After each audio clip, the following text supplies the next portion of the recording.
مجھے اس کی بات سمجھ نہیں آئی۔ میں نے کہا کیا مطلب ہے تمہارا؟ پاگل ہوگی، تمہارا دماغ تو ٹھیک ہے، تم کیا بول رہے ہو؟ عبداللہ، میں نے تو صرف ایک بات کی ہے، تمہیں اتنا غصہ کیوں آ رہا ہے؟ اس نے مجھ سے کہا تو میں نے اپنے جذبات پر کنٹرول کرنے کی کوشش کی اور اس سے پوچھا یہ کیسے ہوا؟ اس نے بتایا وہ کسی سے محبت کرتی تھی، اس نے دھوکہ دے دیا۔ میں جب اس سے ملا تو وہ چیخ رہی تھی، چلا رہی تھی۔ اس نے مجھے بھی نہیں پہچانا، وہ اپنے والدین کو بھی نہیں پہچان رہی تھی۔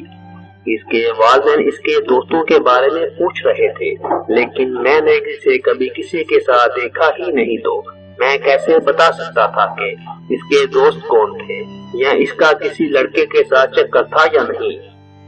اور وہ 1 سال سے پاگل پن کے دورے سے گزر رہی ہے۔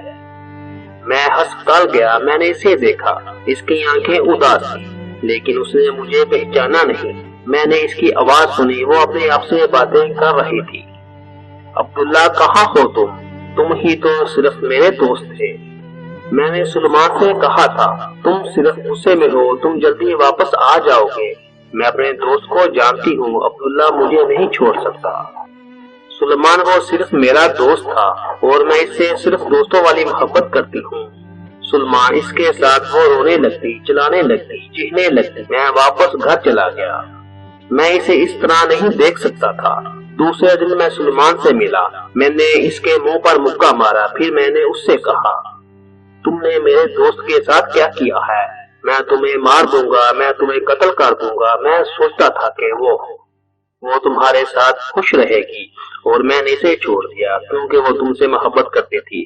میں روتے ہوئے کہہ رہا تھا تم نے اس کے ساتھ یہ کیا کر دیا؟ وہ بہت ہی معصوم لڑکی تھی اور وہ تم سے بہت محبت کرتی تھی۔ سلمان ساری باتیں سننے کے بعد جواب دیتا ہے ماہا مجھ سے محبت نہیں کرتی تھی، وہ ہمیشہ تمہارے بارے میں باتیں کرتی تھی، ہر وقت ہر پل صرف تمہاری ہی باتیں کرتی تھی، اور میں کس طرح برداشت کر سکتا تھا کہ وہ میری ہو کبھی میری نہ ہو؟ مجھ سے برداشت نہیں ہوتا تھا کہ وہ ہر وقت تمہیں یاد کرتی رہتی تھی، تمہیں یہ پسند ہے، تمہیں وہ پسند نہیں ہے، تم اس کے لیے سب کچھ تھے۔ وہ مجھ سے ہمیشہ کہتی تھی کہ عبداللہ جلدی واپس آ جائے گا، میں دعوت دوں گی، اس نے مجھے چھوڑ دیا تمہارے لیے۔ عبداللہ مجھ سے نفرت کرتا ہے۔ مجھے سلمان کی بات پر یقین نہیں آیا۔ مجھے اس وقت لگ رہا تھا وہ مجھے بے وقوف بنا رہا ہے، لیکن اس نے پھر بتایا۔ ایک دن ماہا میرے پاس آئی اور کہنے لگی میں معذرت چاہتی ہوں، میں تم سے محبت نہیں کرتی۔ مجھے بہت صدمہ ہوا کہ اس نے مجھے چھوڑ دیا بنا کسی وجہ کے، اور پھر کچھ دن بعد میں نے سنا کہ وہ پاگل ہو گئی ہے۔ عبداللہ یقین کرو میں سچ کہہ رہا ہوں، یہی حقیقت ہے، میرا کوئی تعلق نہیں، میں نے اسے نہیں چھوڑا، اس نے مجھے چھوڑا ہے اور میں نے اسے پاگل نہیں بنایا۔ میں گھر آ کر سوچتا رہا کہ کوئی ایسی چیز جو میں بھول رہا ہوں۔ میں ساری باتیں سوچ رہا تھا کہ ایسی کیا بات ہے، کون بتائے گا، اور پھر اچانک ہی میرے دماغ میں ایک خیال آیا اور اگلے دن میں ہسپتال گیا۔ میں اس کے سامنے جا کر بیٹھ گیا اور میں نے کہا ماں تم یہ سب کیوں کر رہی ہو؟ وہ چلانے لگی، چیخنے لگی جیسے پاگل لوگ کرتے ہیں۔ میں نے کہا بند کرو یہ سب، تم دوسروں کو بے وقوف بنا سکتی ہو، مجھے نہیں۔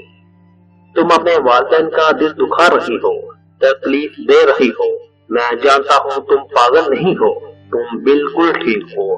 میں اسی وقت سے جانتا ہوں جب میں نے تمہیں دیکھا تھا، میں اسی وقت سے جانتا تھا جب میں نے اسے پہلی بار دیکھا تھا۔ تم بہت اچھی اداکاری کرتی ہو، پر مجھے ایک بات سمجھ نہیں آ رہی کہ تم یہ سب کیوں کر رہی ہو؟ کیوں؟ میں نے اس کی آنکھوں میں آنکھیں ڈال کر کہا تو اسے یقین آ گیا کہ اب ڈرامہ نہیں ہو سکتا۔ تو اس نے مجھ سے پوچھا تمہیں کیسے پتا چلا کہ میں ایکٹنگ کر رہی ہوں؟ میں مسکرایا اور بولا میں بتاؤں گا اگر تم مجھے یہ بتا دو کہ تم یہ سب کیوں کر رہی ہو۔ ہم دونوں وہی پچھلے دوست بن گئے جیسے پہلے تھے، پتا ہی نہیں چلا کہ ہمارے درمیان 2 سال گزر گئے تھے۔ ٹھیک ہے لیکن تم مجھے بتاؤ کہ تمہیں کیسے پتا چلا یہ سب؟ میں نے بتایا ماہا تمہیں یاد ہے جب میں تم سے ملنے ہسپتال آیا تھا تو تمہاری پہلی غلطی یہ تھی کہ تم نے مجھے عبداللہ کہا، ایڈی نہیں۔ تم مجھے کبھی عبداللہ نہیں کہتی تھی، ہمیشہ ایڈی ہی کہتی تھی۔ اور میں معذرت سے کہتا ہوں کہ تم ایک گھٹیا قسم کی ایکٹنگ کر رہی تھی۔ مجھے تو یقین ہی نہیں آیا، پتہ نہیں تمہارے گھر والے اور دوسروں نے کیسے یقین کر دیا، کیونکہ میں تمہارا دوست ہوں۔ مجھے تمہاری آنکھوں سے پتہ چلا، اور دوستی ایک ایسی چیز ہے جس میں دوست کو نہ پہچان سکے تو وہ دوستی ہی کیا۔ اور اب تمہاری باری ہے ماہا، اب تم مجھے بتاؤ تمہارے ساتھ کیا مسئلہ ہے؟ تمہیں کیا ضرورت پڑی تھی اس طرح کی ایکٹنگ کرنے کی؟ اس نے میری آنکھوں میں دیکھا اور کہا، میں جو ایکٹنگ کر رہی تھی، یہ جو حرکتیں کر رہی تھی، میں جو پاگل پڑی ہوئی تھی، وہ صرف اور صرف تمہاری ہی وجہ سے۔ مجھے حیرانی ہوئی کہ وہ مجھ پر الزام لگا رہی ہے۔ دنیا میں اگر میرا کوئی دوست تھا وہ صرف تم ہی تھے۔ میں نے تم سے ہی سب کچھ سیکھا، ہر مشکل میں تم نے میرا ساتھ دیا تھا۔ تم میرا پہلا پیار تھے، دوستی والا ہی صحیح، پر مجھے تم پر اتنا یقین تھا جتنا کسی پر نہیں تھا۔ اگر ہر کوئی مجھے چھوڑ دیتا تو مجھے یقین تھا کہ تم نہیں چھوڑو گے۔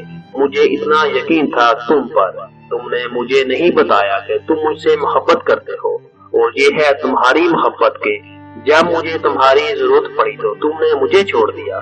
ہر دن میں تمہارا انتظار کرتی، جب بھی میں سلمان کو دیکھتی، جب بھی اس سے ملتی، مجھے تمہاری یاد آتی تھی۔ مجھے ایسا محسوس ہونے لگا کہ میں مر رہی ہوں۔ میں نے سلمان کو چھوڑ دیا کیونکہ میں ہر وقت تمہارے بارے میں سوچتی تھی۔ مجھے ایسا لگتا تھا کہ میں سلمان کے ساتھ زیادتی کر رہی ہوں، اور اگر میں نے اسے نہیں چھوڑا تو مجھے خود سے نفرت ہو جائے گی۔ مجھے محسوس ہوا کہ اس کی خوبصورتی مجھے اس کی طرف متوجہ کرتی تھی، وہ محبت نہیں تھی۔ اور جب میں اس حالت میں تھی کہ مجھے کچھ سمجھ نہیں آ رہا تھا، میں دعا کرتی تھی کہ اللہ سے کہ تم آ جاؤ۔ انہی دنوں میں والدہ میری شادی کے لیے پریشان ہونے لگے اور رشتے لانے لگے، اور وہ مجھ سے زبردستی کرنے لگے کہ میں شادی کر دوں۔ پھر میں نے اسی وقت سے پاگل ہونے کی ایکٹنگ شروع کر دی۔ میں نے ساری تیاری کی تھی، میں ایک نیم درخت کے نیچے بیٹھ گئی۔ میں نے 2 نیند کی گولیاں کھا لی، اور پھر رونے لگی، چیخنے لگی، چلانے لگی، اور پھر میں بے ہوش ہو گئی۔ اور تمہیں تو پتا ہونا چاہیے کہ یہ پاکستان ہے، اور پاکستان میں لوگ وہ دیکھتے ہیں جو انہیں دکھایا جاتا ہے، اپنا دماغ استعمال نہیں کرتے۔ اور لوگ کہنے لگے جن کا سایہ ہے اس پر، اور یہ پاگل ہو گئی ہے۔ پھر رشتے تو دور کی بات، ایسی لڑکی کو کوئی پوچھتا تک نہیں ہے۔ اور مجھے یقین تھا کہ تم ایک دن ضرور آؤ گے، اسی لیے میں نے یہ کیا۔ اور مجھے اپنے اللہ پر پورا یقین تھا، اللہ پاک مجھے مایوس نہیں کرے گا، اور میں صرف تمہاری ہی بیوی بنوں گی۔ اور دیکھو تم آ گئے۔ پھر ہم دونوں نے یہ ساری باتیں اور ساری کہانی اپنے والدین کے سامنے رکھ دی۔ پہلے تو وہ غصے ہوئے، لیکن پھر ہماری شادی کے لیے راضی ہو گئے۔ پھر ہماری شادی ہوگی، اور ماہا اب میری بیوی ہے۔ لیکن اب بھی ہم دوست ہیں، اور ہم انتظار کر رہے ہیں کہ یہ کہانی اپنے بچوں کو سنائے، ماہا اور عبداللہ کی کہانی، محبت اور دوستی۔